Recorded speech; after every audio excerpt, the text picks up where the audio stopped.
మన యొక్క ఇంటి నివారణలు ఉన్నాయి కదా, వాటిలో భాగంగా ఈరోజు మనము ఎయిడ్స్ గురించి తెలుసుకుంటాం. ఓకే. సో ఎయిడ్స్ అంటే acquired immuno deficiency syndrome. Okay.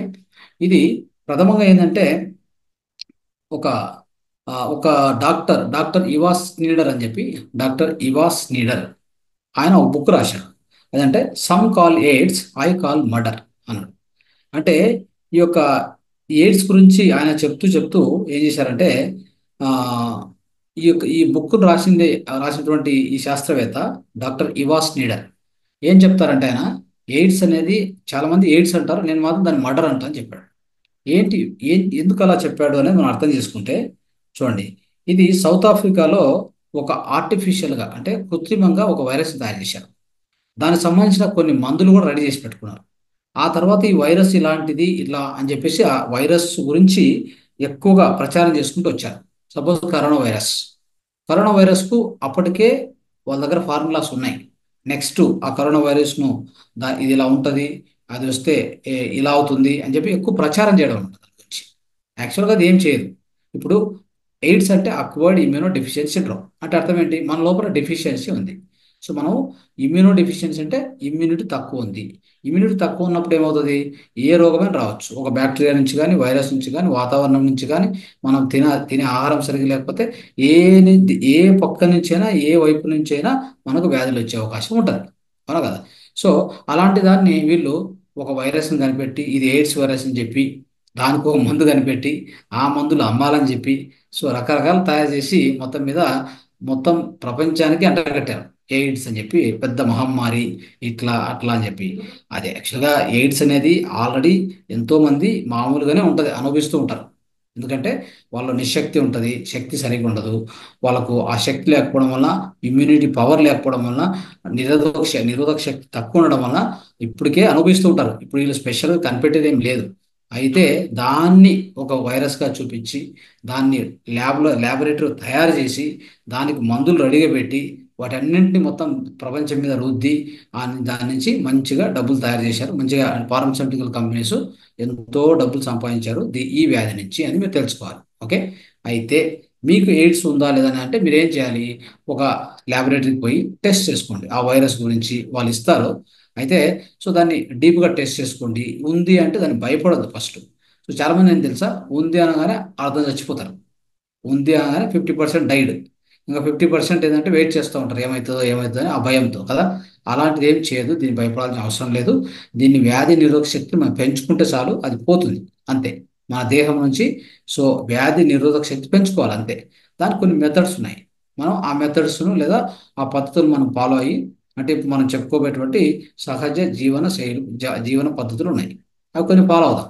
అవి ఫాలో అయినప్పుడు ఏమవుతుంది? ఖచ్చితంగా మన యొక్క దేహంలో దాని యొక్క అంటే దాని పరిణామం తగ్గించుకొని మన యొక్క శక్తిని పెంచుకొని ఖచ్చితంగా మనం బయటపడవచ్చు. సో ఎప్పుడు కూడా ఎలా ఉంటారంటే మన యొక్క మనం అంటే మన పరిసరాలు, మనం తినే ఆహారము అన్ని శుభ్రంగా పెట్టుకోవడము అది వెరీ ఇంపార్టెంట్. అయితే సో దీనికి కొన్ని జీవన సూత్రాలు ఎలా పాటించాలంటే నేను ప్రతిరోజు చెప్పినట్టుగా, సో ఎప్పుడు కూడా నీట్గా తలస్నానం చేయడము, స్నానం చేయకముందు ఆహారం తీసుకోకపోవడము, ఆహారం తినే ముందు ఫస్ట్ స్నానం ఖచ్చితంగా చేయడము, తర్వాత ఈ ఎయిడ్స్ పర్టికులర్ సంబంధించి రెగ్యులర్గా ఎక్సర్సైజ్ చేయడము, వాకింగ్ చేయడము, ఓకే, ప్రాణాయామాలు, తర్వాత ధ్యానం చేయడము, ఇవన్నీ కూడా ఖచ్చితంగా చేయాలన్నమాట. ఓకే. అవి చేస్తూ పేషెంట్ ఏం చేయాల్సి ఇంకా ప్రతిరోజు 2 సార్లు అగ్నిహోత్ర చేయాలి. అగ్నిహోత్రం గురించి నేను చెప్పాను నేను. అది రోజుకు 2 సార్లు పొద్దున సాయంత్రం కంపల్సరీ చేయాలి. తర్వాత ఒక వేడి వేడి ఆహారం తినడము, తర్వాత మృదువుగా మృదువుగా ఉండే ఆహారం, గట్టి పదార్థాలు కాకుండా అరగకుండా ఉండే జీర్ణం కానటువంటి ఆహారం ఏది తినకూడదు. తర్వాత ఎలాంటి మందులు కొట్టి పండించకుండా ఒక సహజంగా పండించిన ఆహారాన్ని తినడానికి ప్రయత్నం చేయాలి. ఓకే, వెరీ వెరీ ఇంపార్టెంట్ ఇది. తర్వాత ఇది ఇంకోటి ఏంటంటే, ఇది రీసెర్చ్లో కనిపెట్టింది ఏంటంటే, ప్రతిరోజు మన ఈ దేశీ ఆవు యొక్క మిల్క్ ఉంది కదా, దేశీ ఆవు మిల్క్, దేశీ ఆవు యొక్క యూరిన్, ఓకే, తర్వాత దాని యొక్క పెరుగు, దాని యొక్క మజ్జిగ, ఇవి చాలా ప్రధానంగా సహాయం చేస్తాయి. ఎవరికి? ఎయిడ్స్ పేషెంట్కి. ఓకే, తొందరగా బయటపడడానికి ఇది సహాయం చేస్తాయి. కాబట్టి దీన్ని కూడా పాటించండి. ఇంకా మీరు చేస్తాము అంటే స్వమూత్ర చికిత్స అని చెప్తాం మనం. అంటే మన మూత్రాన్ని మనం చికిత్సగా వాడుకోవడం. దీని గురించి మీకు అద్భుతమైన సబ్జెక్ట్ ముందు ముందు రోజుల్లో వస్తుంది. ఖచ్చితంగా చెప్తాను. అప్పుడు మీరు అన్ని పాటించాలి. పాటించుకొని మీరు ఎన్నో విషయాల్లో అంటే ఈ సముద్ర చికిత్సనే ఇప్పటికే మనం క్యాన్సర్ గురించి ఉపయోగిస్తున్నాం. ప్రతిరోజు సముద్ర చికిత్స. ఇక్కడ ఎంతమంది ఎవరైనా మీకు అలవాటు ఉందా? సొంత మూత్రాన్ని ఉపయోగించే అలవాటు ఎవరికి ఉంది? హ్యాండ్ రైజ్ చేయండి. సొంత మూత్రాన్ని ఎవరెవరు ఉపయోగిస్తున్నారు ఇప్పటికే?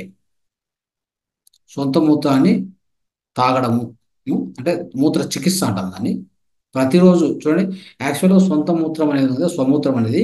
ఇది వచ్చేసి world's best tonic, natural tonic. ఇంకోటి మన యొక్క ఎక్స్ ప్రైమ్ మినిస్టర్ వచ్చేసి మొరార్జీ దేశాయ్ అని ఉండేవారు. ఎక్స్ ప్రైమ్ మినిస్టర్ ఆయన వచ్చేసి ఖచ్చితంగా తినబడేవాడు. వితౌట్ ఫెయిల్ ప్రతిరోజు కూడా స్వంత మూత్ర చికిత్స చేసుకునేవారు. ఓకే.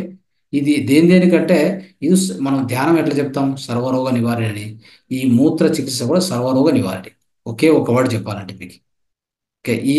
ఈ రోగం తగ్గుతుందా, ఆ రోగం తగ్గుతుందా అని అడిగే అవసరమే లేదు. అన్ని రోగాలకు ఒకే మందు ఈ భూమి మీద ఏదైనా ఉందంటే మీ సొంత మూత్రం. తర్వాత గోమూత్రం. అయితే గోమూత్రం ఏంటంటే ఎక్కువ తాగలేము. ఒక 50 ఎంఎల్ తాగేసరికి కష్టం అది. అంటే ఒక 2 క్యాపులు, ఒక రోజుకు ఒక 2 టీ స్పూన్లు తాగడం అంటేనే గొప్ప విషయం. ఎందుకంటే అది చాలా హార్డ్గా ఉంటుంది. అదే మన సొంత మూత్రం అయితే రోజుకు 2 లీటర్ తాగొచ్చు. 2 లీటర్, 2.5 లీటర్ కూడా తాగొచ్చు ఖచ్చితంగా. దాన్ని ఆ మూత్ర చికిత్స విధానం ఏముందో అది నేను కన్నడలో పూర్తిగా చెప్పాను ఇప్పటికే. సుమారుగా ఒక 10 క్లాసులు చెప్పాను. ఇంకా ఒక 10 క్లాసులు ఉన్నాయి. అవన్నీ చెప్తూ ఉన్నాం. అవన్నీ కూడా తెలుగులో వస్తాయి ముందు రోజుల్లో. సో ఇక్కడైతే ఎవరు నాకు హ్యాండ్ రైజ్ చేయలేదంటే మీ ఎవరికి అలవాటు లేదని అర్థమైంది కదా. రైట్. సో కానీ మీకు ఏ రోగం ఉన్నా తగ్గించుకోవడానికి అద్భుతమైన పరిహారం. మీకు ఎవరికైనా డౌట్ ఉంటే తర్వాత కాల్ చేయండి. రైట్. సో తర్వాత మన ఇంట్లో నివారణలు ఏంటి ఎయిడ్స్కి? ఇంట్లో ఏం చేసుకొని ఎలాంటి నివారణ మనం తయారు చేసుకోవచ్చు, ఎలాంటి మందు తయారు చేసుకోవచ్చు, అంటే మెడిసిన్ తయారు చేసుకోవచ్చు అంటే మొట్టమొదటిది తులసి కషాయం. ఖచ్చితంగా ప్రతిరోజు ప్రతిరోజు ఖాళీ కడుపుతో, ఎంప్టీ స్టమక్తో తులసి కషాయం పొద్దున్నే తాగాలి. ఎయిడ్స్ వచ్చినటువంటి వారు. తర్వాత ప్రతిరోజు కూడా అమృతబల్లి కషాయం.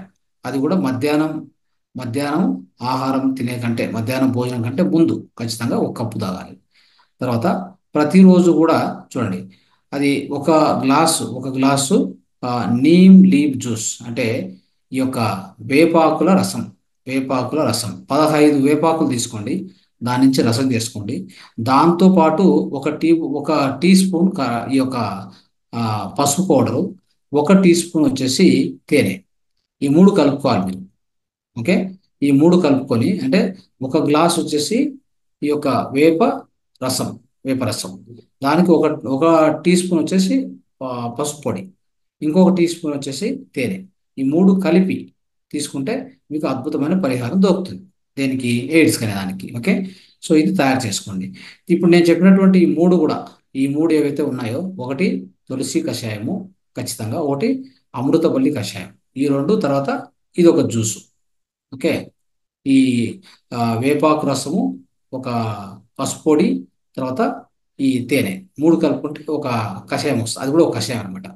ఇవి తయారు చేసుకొని మీరు వీటిని మనం తాగుతూ ఉంటే ఖచ్చితంగా ఈ యొక్క ఎయిడ్స్ అనేది, ఈ మహమ్మారి నుంచి బయటపడవచ్చు. ఎయిడ్స్ అనే వ్యాధి నుంచి ఖచ్చితంగా బయటపడవచ్చు.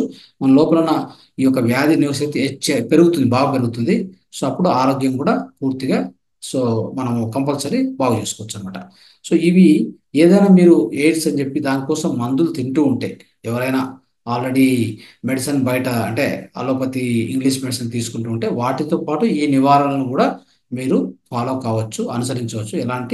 మీకు దీని నుంచి ఎలాంటి చెడు ఫలితాలు జరగవు అనమాట. ఓకే. సో ఈ దృష్టిలో పెట్టుకోండి స్నేహితులు. ఇప్పుడు ఈ విధంగా ఈరోజు మనం ఇంటి నివారణ అనేది దాంట్లో భాగంగా ఎయిడ్స్ గురించి తెలుసుకున్నాం. అందరూ పాటించండి. Right. Thank you. Thank you so much. ధన్యవాదాలు.